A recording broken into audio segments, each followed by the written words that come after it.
The Outline of History, being a plain history of life and mankind by H.G. Wells, revised and brought up to the end of the Second World War by Raymond Postgate, with maps and plans, J.F. Horrobin, Volume 1.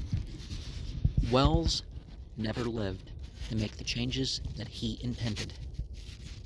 At intervals from the late 20s onwards, he added sections to bring the outline up to date, but they were episodic and had faults of which he was probably conscious. Certainly there exists a copy which he had begun to correct, and in which everything after about 1930 is struck out in the table of contents. All his detailed corrections have, of course, been incorporated in this edition.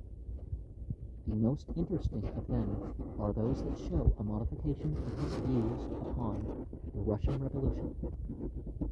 While there were certain things printed in New York that probably wouldn't have been if there was a social media thing like today, but those people controlled the media, so several of the more offensive adjectives had been removed. Probably racially insensitive stuff, right?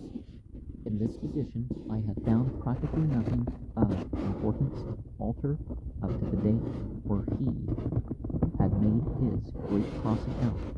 Where I have had to change anything previously, it has always been because of an alteration in our knowledge, not because of an error. The planet Pluto has been discovered. Nowadays, well, it is what it was, what they thought it was back then, but they now don't call it a planet. The British king is no longer Emperor of India, and therefore some phrases have had to be modified. That is all. The momentally solid quality and body of the work has only been proved by time. In latter years, I have naturally had to make more changes, but I have always endeavored to remember, where doubt exists, that readers wish to hear the views of Wells, not those of Postgate. For that reason, I have sometimes let stand judgments that would not be my own. I have also had to rewrite whole sections which Wells had merely sketched out.